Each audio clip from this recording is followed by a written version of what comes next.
Welcome to the Voice of America in Korean. Direct from Washington, the voice of America, VOA.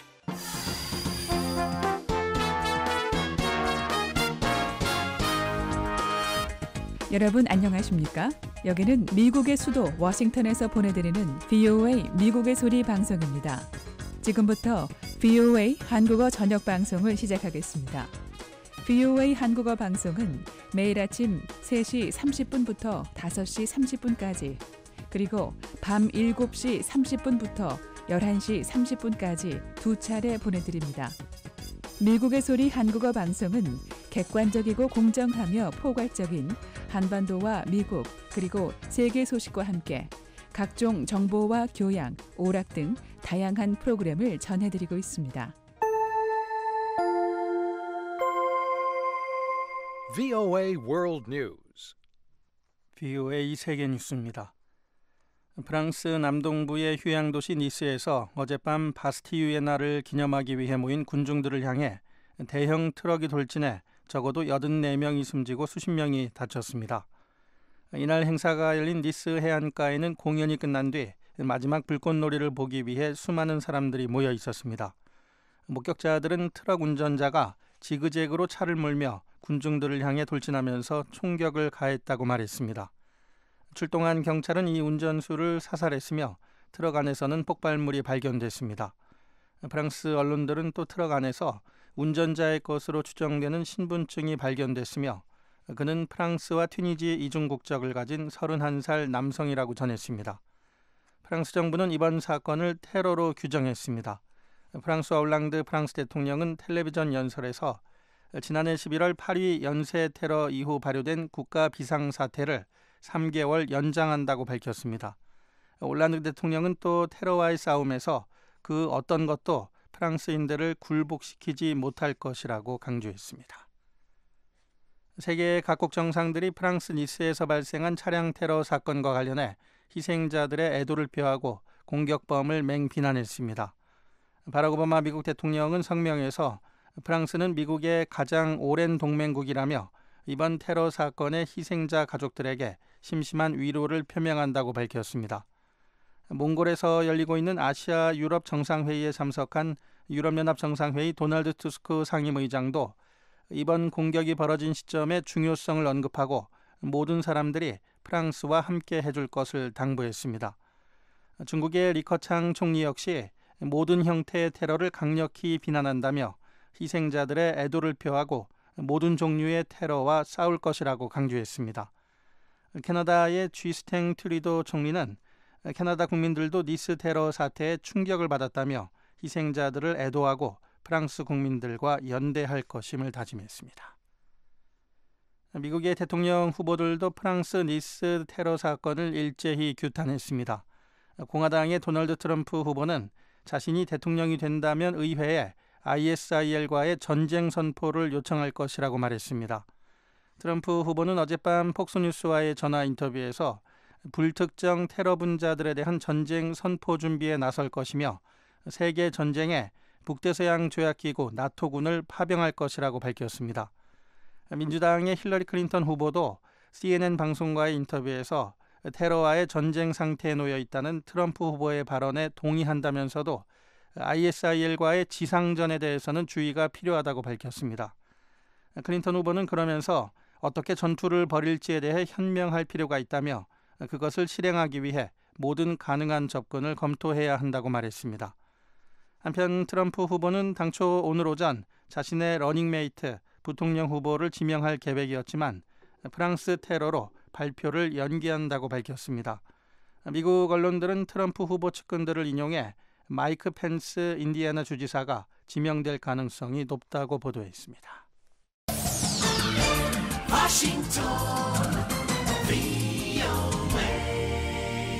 지금 여러분께서는 VOA 세계 뉴스 듣고 계십니다.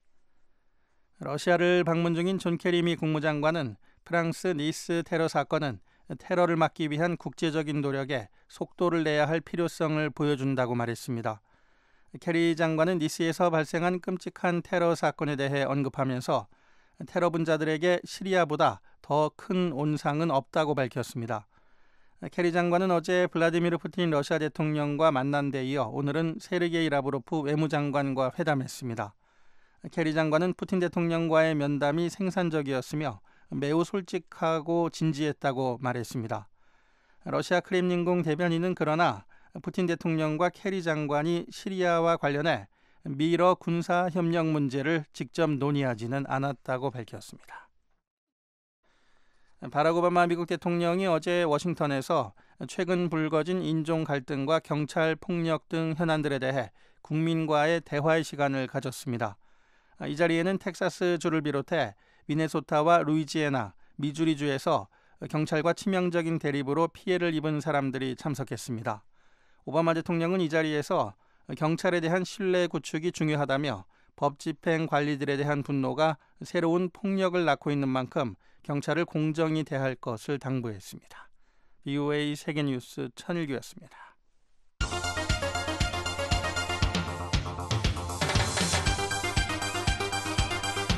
VOA News Today.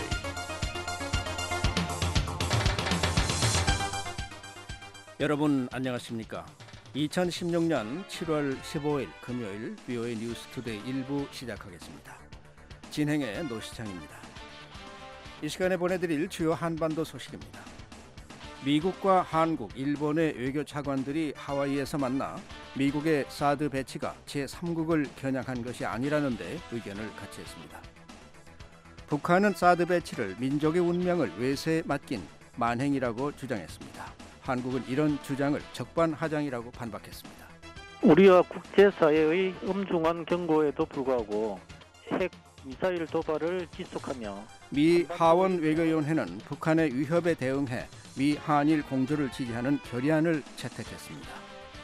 내일 북한 날씨 흐리고 비가 오다가 북부 지역은 밤에 대부분 그치겠습니다. 아침 최저 기온은 13도에서 21도, 낮 최고는 15도에서 26도로 오늘보다 낮겠습니다. 첫 소식입니다.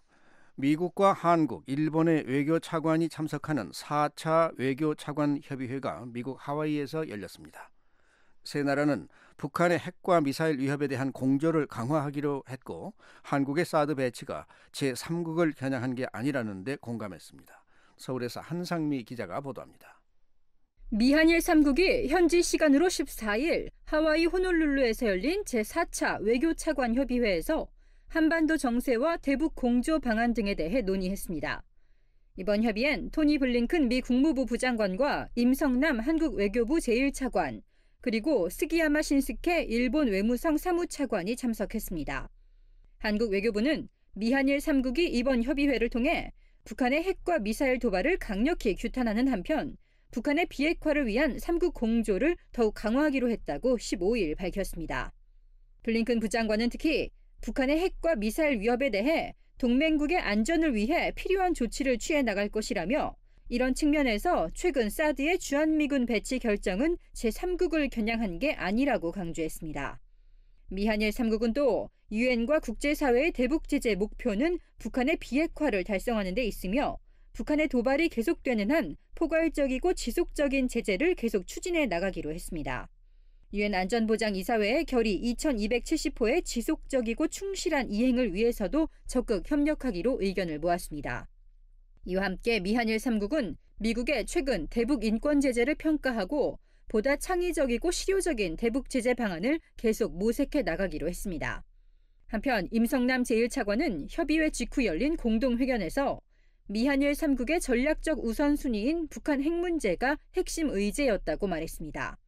임 제1차관은 또 북한이 무수단 중거리 탄도미사일과 잠수함 발사 탄도미사일, SLBM 발사 등으로 유엔 안보리 결의를 지속적으로 위반하고 있다고 지적했습니다. 이번 협의회에 참석해 축사를 한 조셉 바이든 미국 부통령은 미한일 3국은 기본적 가치와 아시아 태평양 지역의 미래 비전을 공유하고 있다면서 3국 간 협력 증진에 대한 기대를 표명했습니다. 미한일 3국은 또 최근 논란이 되고 있는 남중국해 문제와 관련해 관련 합의와 비군사화 공약 등을 바탕으로 평화적으로 해결될 필요성에 대해 공감했다고 한국 외교부는 전했습니다. 이와 함께 미한 육자회담 수석 대표인 성김 미 국무부 대북정책 특별대표와 김홍균 한국 외교부 한반도 평화교섭본부장이 현지 시각 15일 하와이 호놀룰루에서 회동한다고 밝혔습니다. 이번 회동에선 사드의 주한미군 배치 결정에 따른 대북 공조 이완을 방지하기 위한 논의와 함께 남중국해 분쟁에 대한 논의도 이루어질 것으로 전해졌습니다. 서울에서 VOA 뉴스 한상미입니다. 미 국방부는 고고도 미사일 방어 체계 사드가 순수 방어용이라는 점을 거듭 강조했습니다. 미 국방부는 중국과 러시아는 사드를 우려하지 않아도 된다고 말했습니다. 천일교 기자가 보도합니다.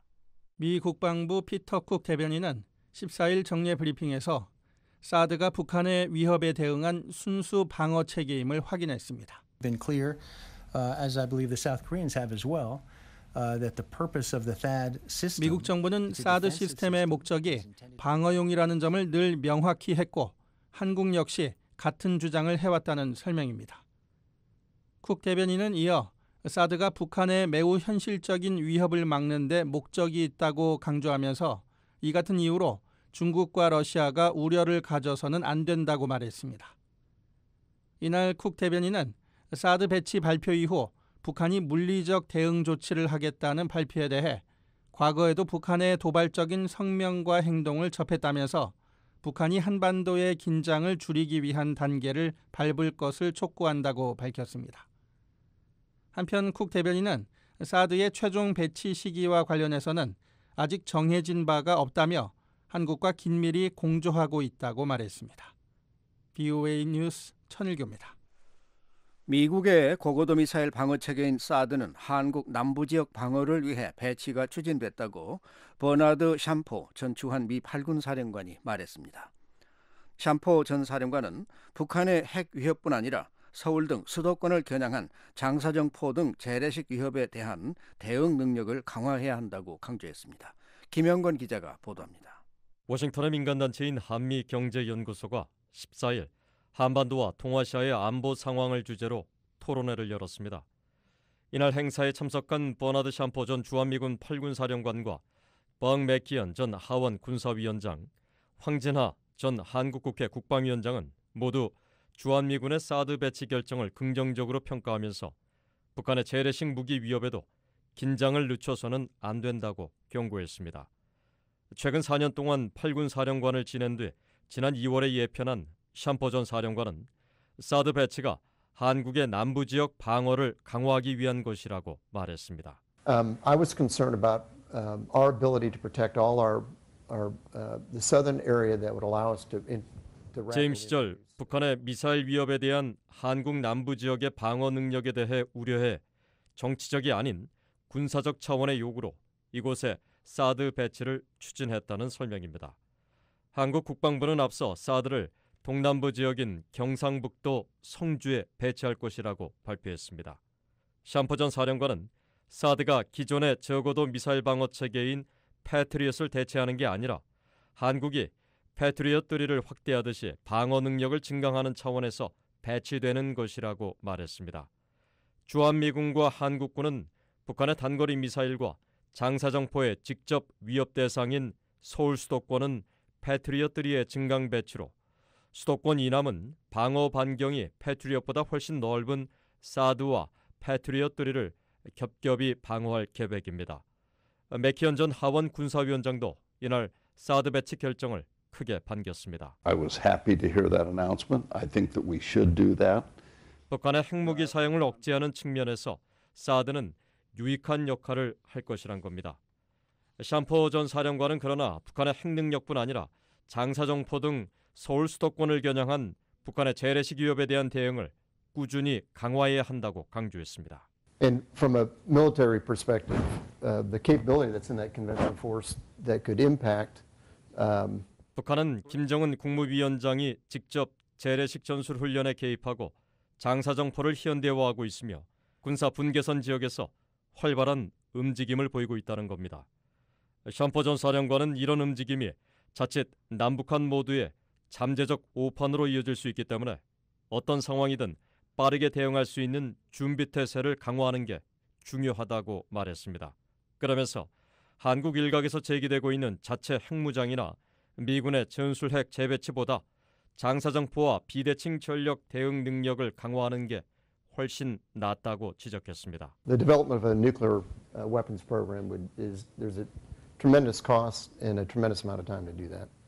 핵무기 개발은 엄청난 비용과 시간을 필요로 하기 때문에 그런 비용이 있으면 서울 수도권을 겨냥한 북한의 장사정포와 비대칭 위협 대응에 투자하는 게 단기적으로 전술적으로도 유익하다는 겁니다. 샴포 전 사령관은 북한의 재래식 전력 자체는 미한 연합군 전력과 비교가 불가능할 정도로 연합군이 훨씬 우수하다며 무기 능력에 대해서는 우려하지 않는다고 말했습니다. 한국의 황진화 전 국회 국방위원장은 북한이 대량 살상 무기뿐만 아니라 사이버 등 공격 능력을 다양하게 개선하고 있다며 이에 대한 대응 능력을 시급히 강화해야 한다고 강조했습니다. VOA 뉴스 김영권입니다. 한국 정부는 고고도 미사일 방어체계 사드의 주한 미군 배치 결정을 비난한 북한에 대해 적반하장이라고 규탄했습니다. 북한은 사드 배치를 민족의 운명을 외세에 맡긴 만행이라고 주장했습니다. 서울에서 김환영 기자가 보도합니다. 한국 정부는 북한이 고고도 미사일 방어체계 사드의 주한미군 배치를 비난한 데 대해 사드 배치 결정이 북한의 핵과 미사일 위협으로부터 국민의 생명과 안전, 국가 안위를 지키기 위한 자위적 조치라며 적반하장이라고 반박했습니다. 통일부는 북한이 조국평화통일위원회 대변인 명의로 낸 비난 성명에 대해 이 같은 내용의 정부 입장을 발표했습니다. 통일부 대변인실 관계자입니다. 우리와 국제사회의 엄중한 경고에도 불구하고 핵 미사일 도발을 지속하며 한반도의 평화를 위협하고 있는 북한이 우리의 사드 배치 결정을 왜곡 비난하고 대가 운운하는 것은 그야말로 적반하장입니다. 통일부는 또 북한이 성명에서 박근혜 대통령을 원색적으로 비난한 데 대해 한국 사회의 분열을 야기하려는 불순한 목적에서 비방과 중상을 하고 있다며 강력하게 규탄한다고 밝혔습니다. 한국 국방부도 북한의 성명과 관련해 주한미군 사드 배치가 북한의 불법적인 핵과 미사일 개발 그리고 도발적 위협 때문임을 무시하고 적반하장격의 비난과 위협을 지속하는 것은 결코 용납할 수 없다며 도발과 위협을 지속한다면 강력한 응징에 직면할 것이라고 경고했습니다. 북한은 지난 14일 조국평화통일위원회 대변인 명의로 성명을 내고 사드 배치가 한반도를 강대국의 대결장으로 만들고 결의 운명을 외세의 손에 내맡기는 만행이라고 비난했습니다. 조선중앙TV입니다. 사드를 겨냥한 국적 불명의 핵타격 수단이 날아들지 않는다는 담보는 없으며 그 피해는 고스란히 남조선이 당할 수밖에 없다. 이는 한국 국방부가 지난 13일 사드 배치 지역을 경북 성주로 확정 발표한 이후 사드와 관련한 북한의 첫 공식 반응입니다.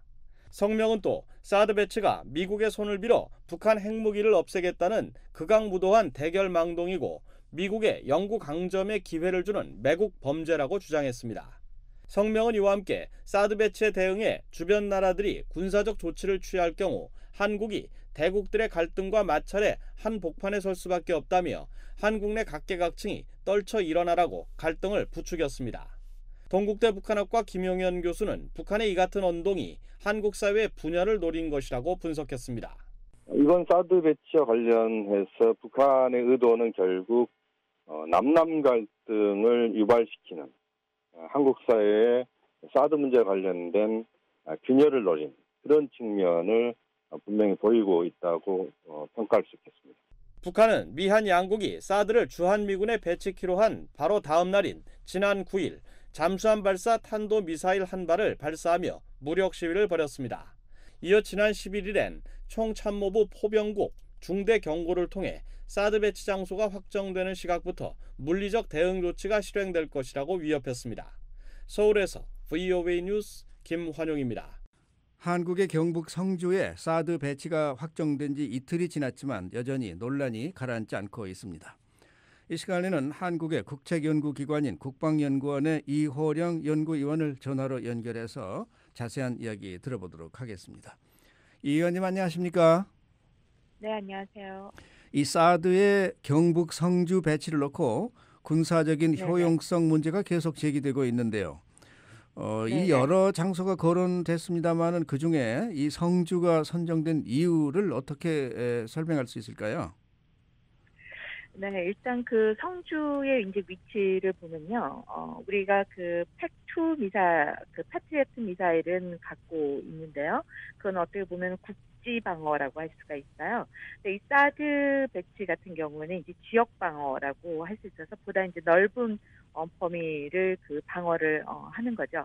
경북 성주 위치가 보면은 그 200km 안에 우리 계룡대도 들어오고 있고요. 또 오산에 그 또 평택의 그 주한미군 기지도 들어오기 때문에 이쪽 전 지역을 커버를 할 수가 있고 그 남한의 그 북한의 미사일 위협으로부터 2분의 1 내지 3분의 2 정도가 커버할 수 있는 위치라고 볼 수가 있습니다.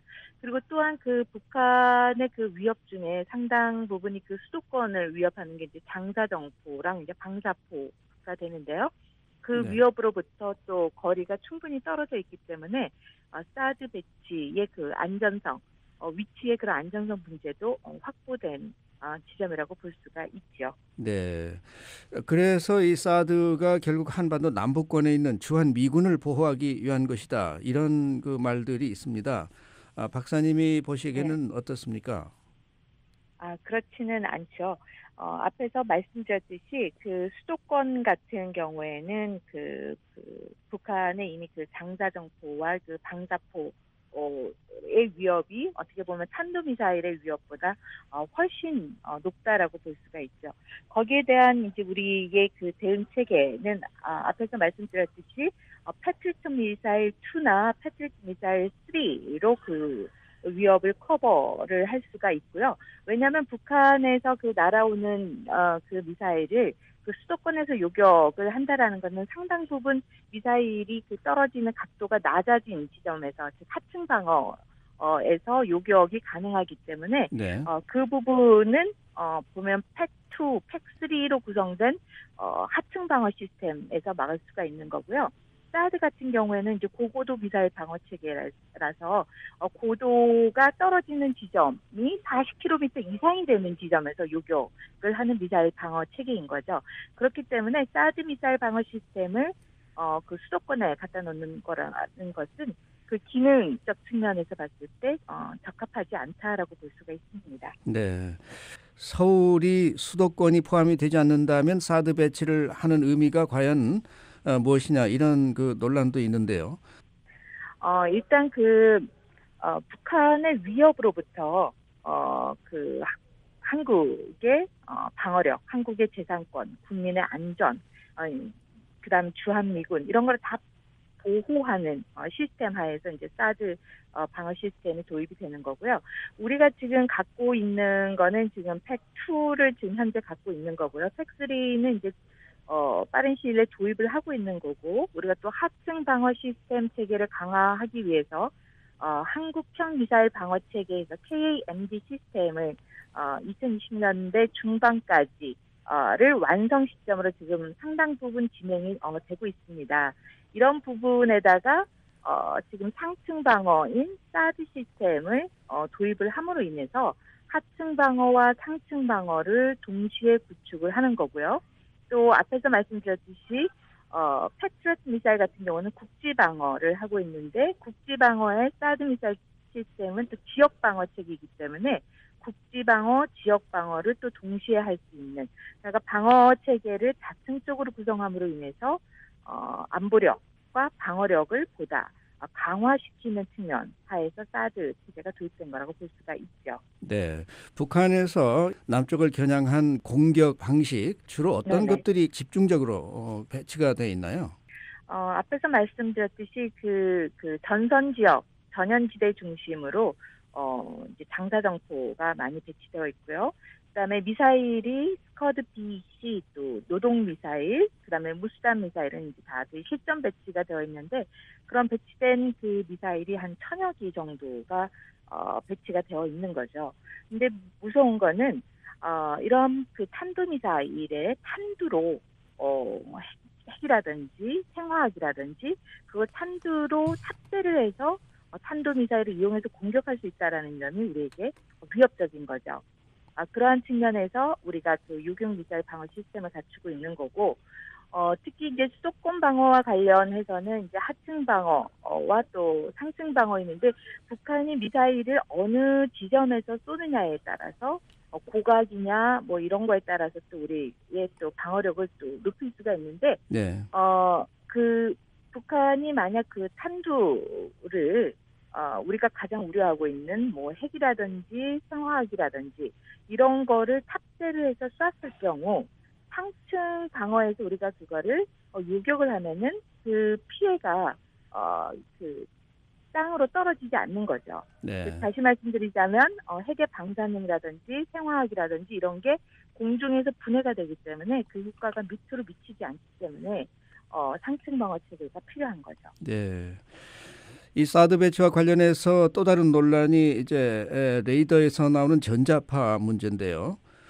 이 사드 레이더의 전자파는 인체에 과연 어느 정도나 해로운 건가요?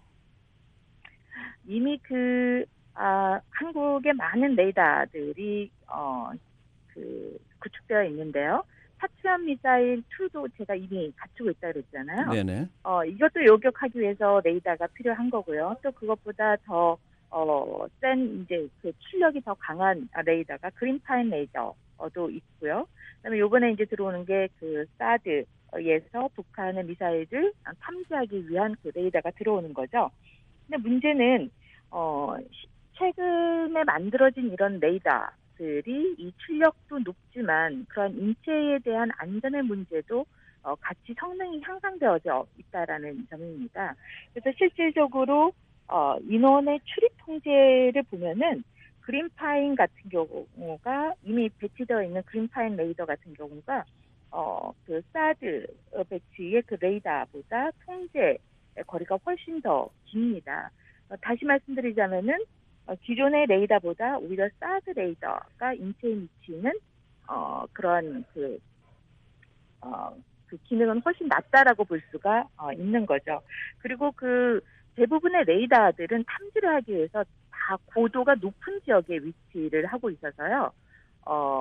위쪽 부분을 탐지하기 위해서 레이더가 위를 향해서 쏘고 있지 아래를 향해서 레이더가 가동이 되고 있는 게 아닙니다. 네. 다시 말씀드리자면은 레이더의 그런 출력이 그 주민들이 살고 있는 지역으로 미치지 않는다라는 거죠. 네. 그리고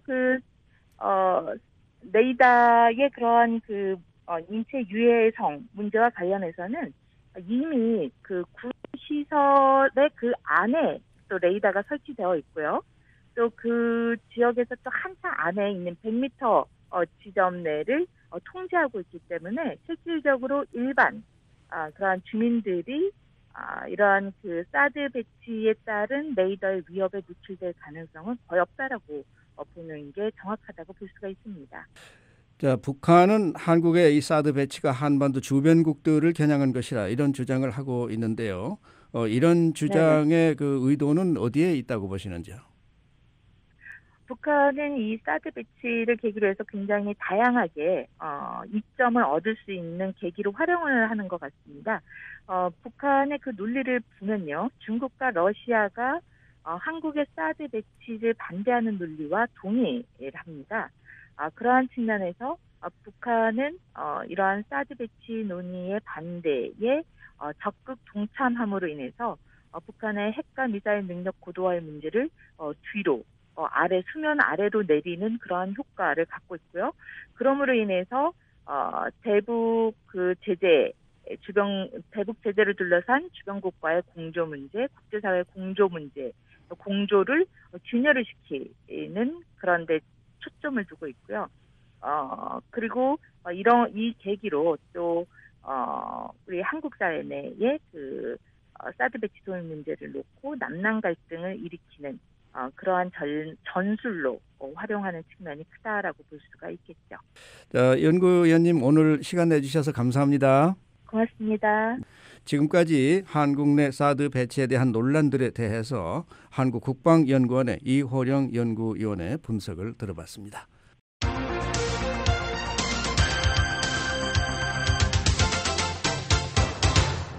미 하원 외교위원회가 북한의 위협에 대응해 미 한일 공조를 지지하는 결의안을 의결했습니다. 조은정 기자가 보도합니다. All those in favor say aye. All those opposed, no. In the opinion of the chair, the ayes have it, and the measures considered en bloc are agreed to, and without objection. 미 하원 외교위원회는 14일 전체 회의를 열어 북한의 위협과 핵 확산에 대응하고 영내 안정과 인권 수호를 위해 미국, 한국, 일본 3국 공조의 중요성을 확인하는 결의안을 통과시켰습니다. 이 결의안은 북한의 핵과 미사일 실험 등 계속된 도발을 강하게 비난하는 한편 이에 맞서기 위해 미국, 한국, 일본의 관계가 중요하다는 것을 확인했습니다. 결의안은 세 나라 협력을 강화하기 위해 합동 군사훈련 실시를 지지하며 북한의 핵과 미사일 공격에 대응해 영내 첨단 탄도미사일 방어체계를 배치할 것을 촉구했습니다. 또 미국, 한국, 일본 간 정보 공유와 외교적 협력을 촉구했습니다. 결의안은 북한 주민들에 대한 인권 침해 사례를 추적하고 이에 대한 책임을 묻는 부분에 있어서도 세 나라 간 공조가 중요하다고 강조했습니다.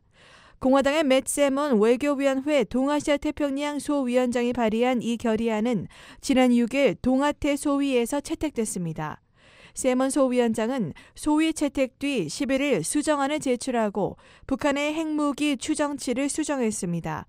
원안에서 북한이 10개에서 16개의 핵무기를 제작할 수 있는 핵물질을 보유한 것으로 추정된다고 한 부분을 13개에서 21개 상당의 핵물질 보유로 수정한 것입니다. 14일 외교위 전체 회의에서는 수정안이 채택됐습니다. 결의안은 하원 본회의 심의를 앞두고 있습니다. VOA 뉴스 조은정입니다. 유엔이 러시아의 대북 제재 이행 보고서를 공개했습니다. 보고서는 유엔 안보리가 대북 결의 2270호를 채택한 이후 러시아의 조치를 소개했습니다. 단 몇 개 문장으로 짧게 정리가 됐습니다. 함지하 기자가 보도합니다. 러시아는 올해 초 북한의 핵실험과 장거리 미사일 발사에 대응하는 유엔 안보리의 대북 제재 결의 2270호의 이행 사항을 한 페이지에 정리했습니다. 이행 보고서를 소개하는 문구를 제외하면 실제 러시아의 대북 제재 이행 조치 사항은 단 3문장으로 설명되고 있는 겁니다. 러시아의 이행 보고서는 먼저 러시아 외교부가 작성한 안보리 대북 결의와 관련된 대통령령이 현재 장관들과 각 내각에 의해 검토되고 있다고 밝혔습니다. 이어 대통령령 발표 전까진 이 결의가 러시아 영토 내에서 지켜져야 한다는 내용을 외교부가 러시아 정부기관에 전달했다고 덧붙였습니다. 아울러 러시아 중앙은행이 러시아 내 은행들에 2270호에 32에서 36조를 이행하도록 하는 통지문을 발송했다는 내용을 마지막으로 이행 보고서는 끝을 맺습니다. 안보리 상임이사국인 러시아는 이 이행 보고서를 지난 5월 27일에 작성해 보고서 제출 기한인 6월 2일 이전에 제출했지만 다른 나라들과 비교할 때 한쪽이라는 분량은 매우 적은 것으로 평가됩니다. 러시아와 같은 안보리 상임이사국인 미국과 영국의 이행 보고서는 각각 18쪽과 9쪽에 달했습니다. 또한 현재까지 이행 보고서가 공개된 20개 나라 중 한쪽 분량의 보고서를 낸 곳은 러시아를 제외하면 캐나다와 호주, 이라크, 이집트 총 4개 나라뿐입니다. 전체의 80%가 2쪽 이상의 보고서를 제출한 건데 이 중 캐나다와 호주는 추가 보고서 제출을 예고한 상태입니다. 유엔 안보리산하 대북제재위원회는 별도의 웹사이트 공지를 통해 이행 보고서 작성에 관한 지침을 제시했습니다. 지침은 유엔 회원국들이 자체 검사표, 즉 체크리스트를 활용해 각국이 취한 확고한 대북 제재 조치들을 이행 보고서에 명시하도록 하고 있습니다. 이 체크리스트는 러시아가 이행 보고서에 담은 북한 관련 금융 관련 이행 사항뿐 아니라 대외 교역과 수출 통제, 무기 확산, 해운, 항공 운송 등 다양한 내용에 대한 확인을 요구하고 있습니다. VOA 뉴스 함지아입니다.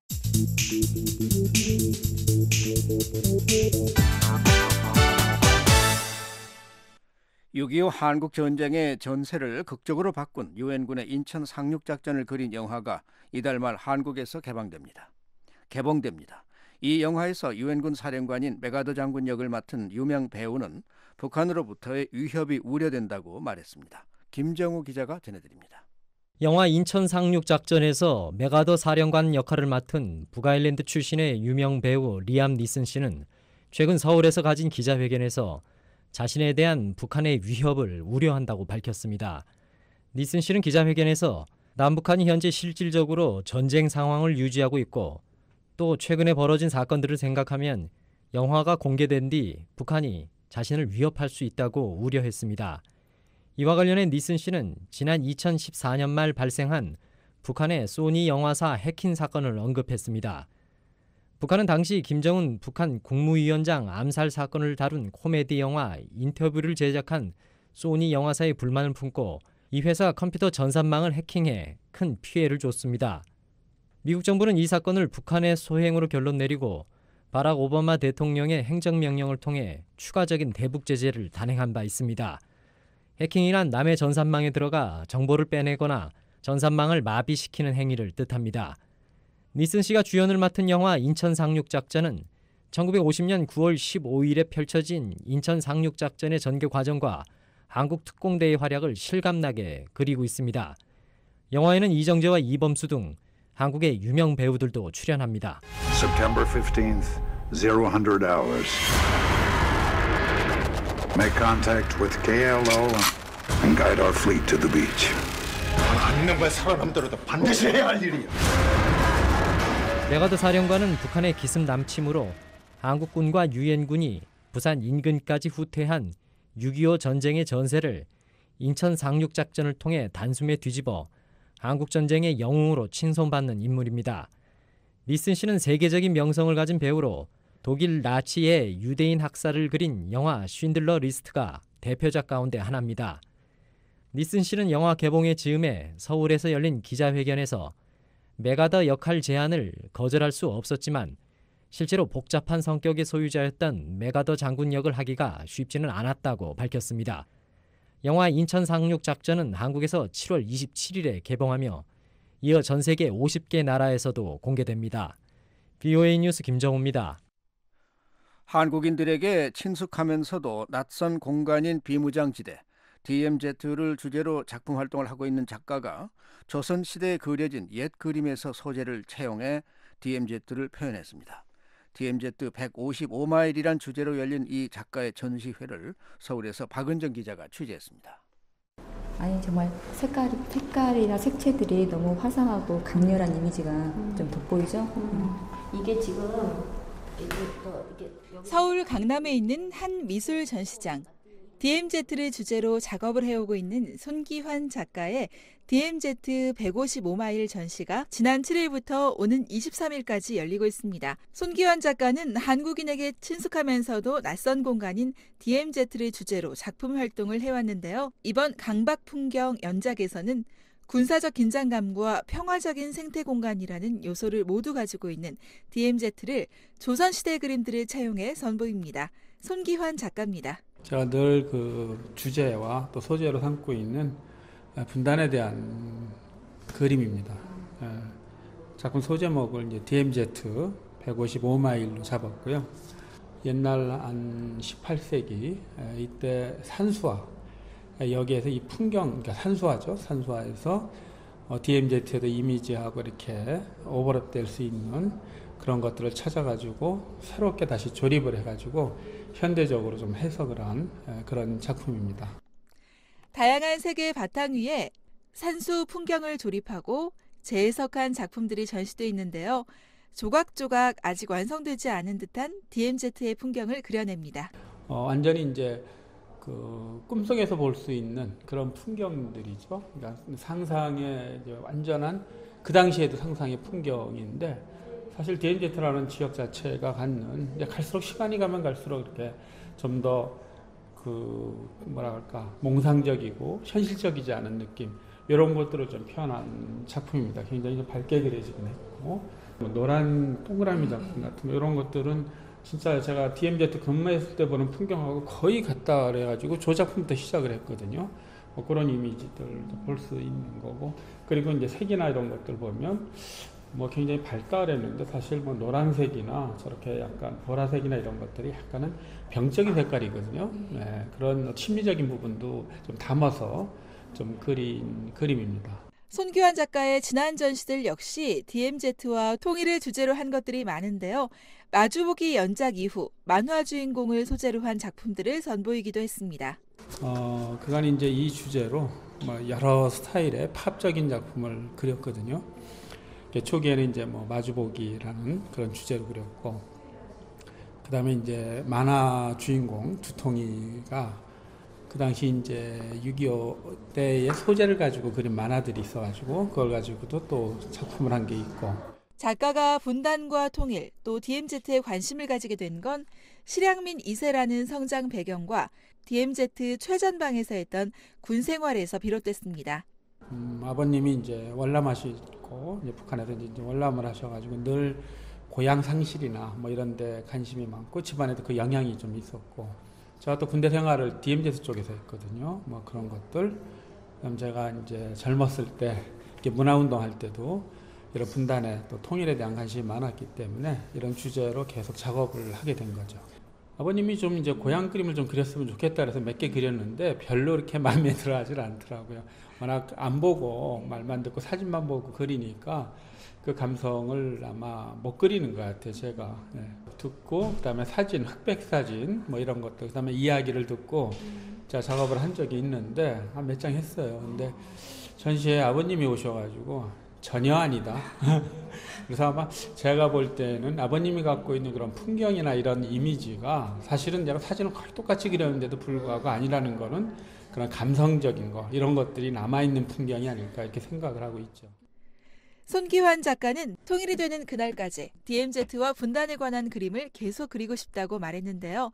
개인적인 상처를 넘어 국가적인 상처가 된 분단과 전쟁에 많은 예술가들이 관심을 가져주기를 바란다고 전했습니다. 제 나이 때 작가들은 그래도 이제 분단이나 어떤 사회적 메시지나 이런 것들을 좀 남겨보려고 하는 그런 부분들이 좀 많은데, 사실 분단이라는 문제하고 통일에 대한 문제는 해결될 때까지 계속 이 관심을 좀 가져줘야 되지 않나 이런 생각이 들어요. 그래서 젊은 작가들도 어떤 면에서 이런 관심을 좀 더 가졌으면 좋겠고, 또 감상자들도 이런 쪽의 미술들 이런 데 대한 더 관심을 가져야 좀 나중에 후손들한테 부끄럽지 않은 뭐 예술 그런 결과물들이 만들어지고 또 감상되지 않을까 이런 생각을 하죠. 이번 전시는 관람객들에게 단절의 공간인 DMZ를 다시 한번 생각하게 하는 계기가 되고 있습니다. 사실 우리가 외국에 나가보면 가장 외국인들한테 한국에 오면 뭐가 보고 싶니라고 했을 때 가장 1순위가 DMZ더라고요. 거길 가보고 싶다 이런 얘기들을 많이 해서 외국인들을 보면 사실은 그네들을 보면서 DMZ가 이렇게 좀 뜨거운 관심사이구나라는 생각과 그네들이 관심 있는 것이 DMZ라는 생각을 오히려 그네들로부터 듣게 되는데, 우리는 사실 별로 이렇게 잘 관심도 없는 것 같고 잘 모르는 면이 좀 있잖아요. 그런데 반해서 이렇게 이제 또 이런 전시를 보고 그러니까 좀 뭐랄까, 우리도 좀 많은 관심을 갖고 또 이런 이야기들을 많이 하면서 이게 도대체 왜 이런 문제가 발생을 하며 또 외국인들은 왜 관심이 있는데 우리는 왜 무감감한지에 대해서 좀 다시 이렇게 좀 한 번쯤 생각해 봐야 되는 문제가 아닌가라는 생각을 하게 됐어요. 네. 저 가운데 있는 노란색 작품이 굉장히 기억에 남는데요.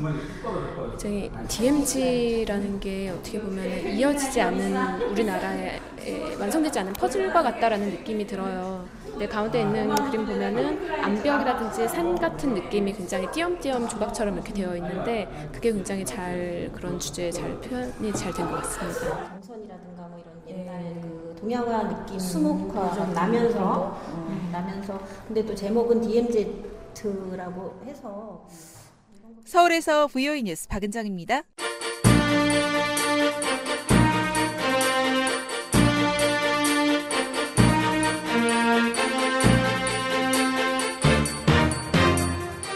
한국의 이모저모를 알아보는 서울통신 도성민 기자 연결돼 있습니다. 안녕하십니까? 안녕하십니까? 서울입니다. 고고도 미사일 방어체계 사드 배치 결정으로 경상북도 성주에 항의 목소리가 거세게 일고 있다고 하는데요. 오늘은 국무총리가 성주군을 방문했는데 주민들의 원성으로 대단했다고 합니다.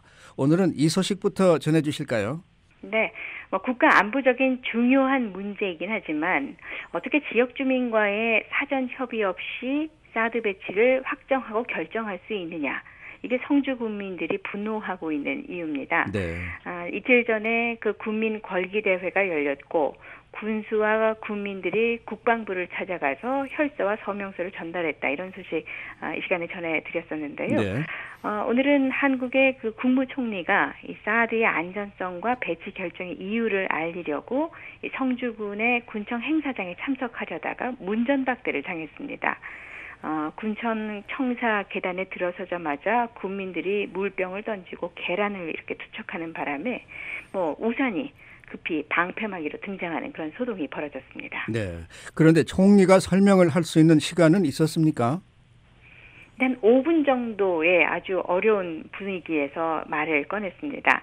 계란 투척을 받은 오물이 지금 옷에 묻은 그런 상태였는데요. 네. 이 사드 배치를 미리 말하지 못해서 송구하다. 북한이 하루가 멀다 하고 핵도발을 하고 있어서 국가 안위가 어렵고 국민이 위태로운 상황에 처해서 대비할 수밖에 없었다. 성주 군민들이 아무런 걱정 없이 생업에 종사할 수 있도록 최선을 다하겠다. 이런 내용의 이야기였습니다. 하지만 그 주민들의 격앙된 목소리는 가라앉지 않았습니다. 군청을 나서려던 총리 일행이 탄 버스가 움직이지 못하도록 그 3천여 명의 군민들이 애워싸는 사태가 몇 시간째 이어졌고요. 성주군의 일부 주민들 항의의 뜻으로 자녀들의 등교를 거부하는 방법을 썼습니다. 성주군 의원들도 조만간 국방부 장관과 만나서 대화를 하겠다 이런 계획도 세웠는데요. 지역 주민들과의 협의 없이 진행된 이 사드 배치 결정 후폭풍이 한동안 이 한국 사회를 뒤덮을 것으로 예상이 됩니다. 네. 자, 서울통신 함께하고 있습니다. 이 한국에서 이례적인 열풍이 불고 있는 가상현실 기반 스마트폰 게임인 이 포켓몬고 소식을 들어보겠습니다. 이 미국에서는 포키만이라고 발음을 해서 포켓 이런 그 T자가 들어가는 발음을 하지 않는데 아마 이제 한국에서는 네네. 그렇게 통용이 되고 있군요. 자, 이 똑똑한 휴대전화 스마트폰 게임이 한국에서 큰 일을 낼 것 같은 그런 분위기까지라면서요. 네, 그렇습니다. 열풍, 광풍, 흥분 이런 표현들이 다 들어붙어 있습니다. 네. 이 포켓몬고 게임을 하기 위해서 버스를 타고 자동차를 빌려 타고 속초로 향하는 행렬이 심상치 않아 보입니다. 속초행 고속버스 좌석이 부족해서요. 속초 주민들이 집으로 돌아가지 못하고 있다. 인근 부대에 복귀하는 군인들이 버스를 타야 되는데 자리가 없다. 이런 소식도 들려옵니다. 이 한국에서 이 포켓몬고 게임을 할 수 있는 강원도 북부 일부 지역, 그러니까 속초라든지 양양, 고성 지역이 포함이 되는데요. 아예 이 지역은 경제 활성화시킬 수 있는 아주 호재가 아닌가, 아주 적극적으로 이 관광객들을 받아들일 대책을 준비하고 있는 정도입니다. 네. 이 포켓몬고 미국에서도 열풍 속에 있는 스마트폰 게임이지만 이 스마트폰이나 인터넷 활용이 편치 않은 사람들에게는 참 이해하기가 쉽지 않은 일이 지금 벌어지고 있는 것 같은데요. 이 포켓몬고가 뭔지 청취자들을 위해서 한번 설명을 더 해주시죠. 네, 가장 좋은 거는 직접 하는 것을 보여드리거나 체험을 해보는 게 좋을 것 같은데요. 그렇죠. 참 이게 설명하기가 쉽지가 않습니다. 네. 스마트폰으로 사진을 찍듯이 그 관련 앱을 실행을 시키면 내가 지금 보고 있는 화면이 그 장소가 화면에 보입니다. 그런데 이 화면에 정말 그 포켓몬의 그 캐릭터들, 주인공들이 등장하는 거죠. 그래서 그 등장하는 곳에 따라가서 그것을 획득하면 내가 잡으면 점수가 올라가는 겁니다. 가상현실과 현실이, 진짜 실제 현실이 결합돼서 일상생활 공간이 그냥 오락실이 되는 겁니다. 네. 가상현실에 나타난 캐릭터를 획득하면 점수가 올라가고 또 알처럼 생긴 캐릭터를 잡아서 일정 시간을 계속 가지고 다니면 이게 부활을 하는 겁니다. 다시 점수를 획득하는 그런 새로운 개념의 게임인데요. 네. 이 게임이 가능하려면 인터넷이 접속이 돼야 되고요. 또 GPS가 연결돼야 가능한 게임입니다. 미국을 비롯해서 세계 몇 개 나라가 우선 접속이 가능하도록 돼 있고 한국은 원래 서비스가 되지 않은 지역이었는데 강원도 북부 일부 지역, 경상북도 울릉군 그리고 서해 백령도 등에서 이 포켓몬고를 실행했다, 되더라 이런 사람들의 얘기가 SNS를 통해서 전해지면서 직접 게임을 해보겠다고 나선 사람들이 지금 속초, 양양, 고성으로 지금 달려가고 있는 겁니다. 네. 정식 서비스가 되지 않은 상황에 한국에서 그 게임 앱을, 그 프로그램을 내려받은 사람이 41만 명이라고 제가 이틀 전에 전해드렸었는데요. 그 며칠 사이에 37만 명이 더 늘어나서 지금 87만 명이 이 게임을 할 준비를 하고 있는 겁니다. 그렇군요. 북한과 인접한 접경 지역에서도 포켓몬고 소식이 들리네요. 네, 6.25 한국전의 격전지입니다. 강원도 양구에서도 포켓몬고가 된다는 소식이 나왔습니다. 중동부 지역 최전방인데요. 양구군에서는 아예 이 포켓몬고 열풍의 관광객 유치를 적극적으로 하겠다는 소식이 함께 전해졌습니다. 원래 양구에서 이 지역의 관광을 위해서 일주일에 한 번씩 그 일요일에 서울과 인접해 있는 춘천까지 버스를 보내서 관광객들을 불러서 이렇게 볼 수 있도록 하는데, 이 포켓몬고 열풍 때문에 토요일 하루를 더 시티 투어 버스를 운영하겠다는 겁니다. 대중교통으로는 이 양구까지 오기 힘들지만 이런 열풍에 빠질 수 없다는 것이고요. 춘천까지 직접 가서 관광객들을 모셔와서 충분히 포켓몬고를 좀 즐길 수 있도록 하겠다, 그런 겁니다. 양구에서 특히 그 포켓몬고가 가능한 지역이 민간인 출입 통제선 그 이북 지역입니다. 두타연이라고 하는 아주 자연 경관이 좋은 곳이 있고요. 해안면 전 지역, 또 일부 다른 지역에서도 할 수 있고, 또 이 관광객들을 위해서, 원래는 그 안보 관광에 나선 사람들을 위해서 고성능 무선 인터넷 지역이 한 40여 곳이 있는데, 이곳을 적극 활용해서 포켓몬고 게임을 하라고 지금 홍보를 하고 있습니다. 네. 속초시도 마찬가지고요. 고성군도 마찬가지고요. 이 호텔 등 관광업계에서도 이 밀려드는 사람들의 지금 뭐 객실이 10,000원이다, 이런 소리도 나오고 있습니다. 네, 참 파급 효과가 엄청나네요.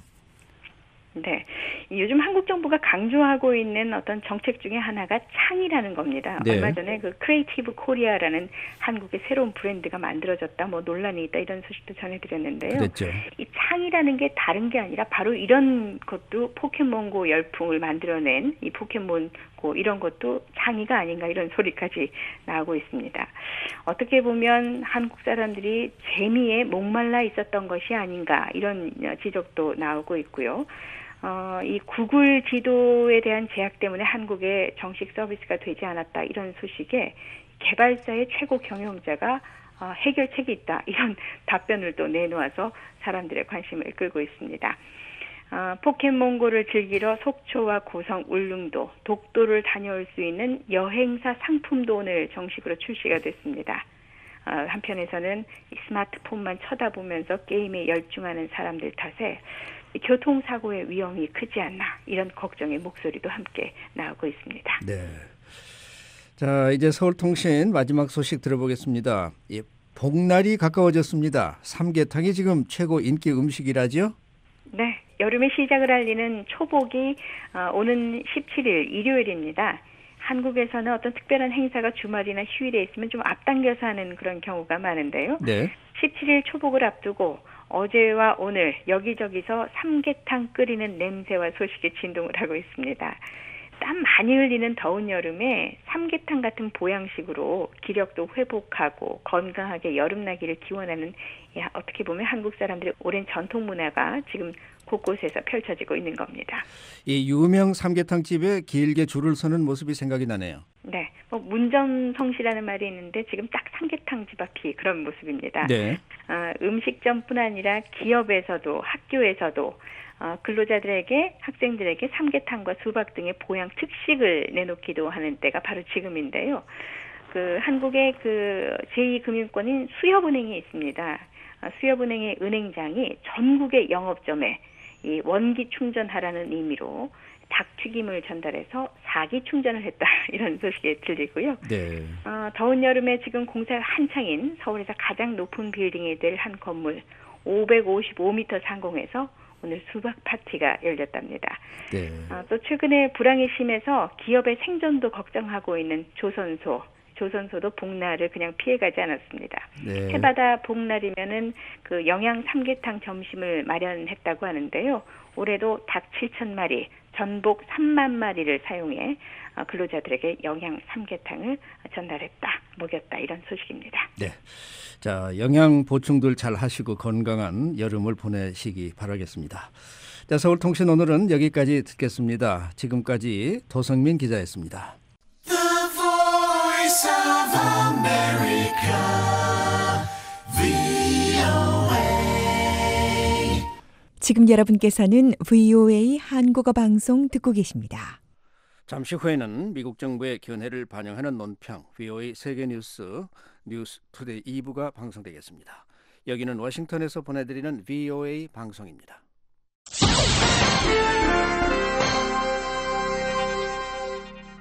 미국 정부의 견해를 반영하는 논평입니다. 미국은 번영과 평화 그리고 안정을 위해 국내는 물론 해외 기업인을 강력하게 지원하고 있습니다. 존 케리 미 국무장관은 최근 열린 글로벌 기업가 정신 정상회의에서 오늘날처럼 세계화된 국제 질서 속에서는 경제 정책이 외교 정책이고 외교 정책이 바로 경제 정책이라고 말했습니다. 특히 케리 장관은 그 규모가 작더라도 젊은이들의 창업이 중요하다고 말했습니다. 그러면서 젊은 사업가가 제품을 만들고 수익을 내는 것 못지않게 혁신가로서 자신이 속한 사회가 직면한 도전 과제에 대처하는 것이 중요하다고 말했습니다. 전 세계적으로 많은 젊은이들이 직면한 긴급한 도전 중에 하나가 폭력적 극단주의입니다. 실제로 중동과 아프리카, 아시아에서는 60에서 65%의 인구가 30세 미만입니다. 케리 장관은 이들 젊은이들이 극단적인 이데올로기에 빠지지 않기 위해 교육과 기회를 주는 것이 중요하다고 말했습니다. 이런 점에서 새로운 사업은 불우한 환경에서 어렵게 지내는 사람들에게 희망과 용기를 불어넣어 줄 수 있습니다. 케리 장관은 젊은 사업가들이 폭력적인 극단주의 선전선동에 가시적이고 효과적인 거부와 반박을 하고 있다. 또 이들은 허무주의에 대해 긍정적인 대안을 제시하는 한편 밝은 미래를 만들려고 노력하고 있다고 말했습니다.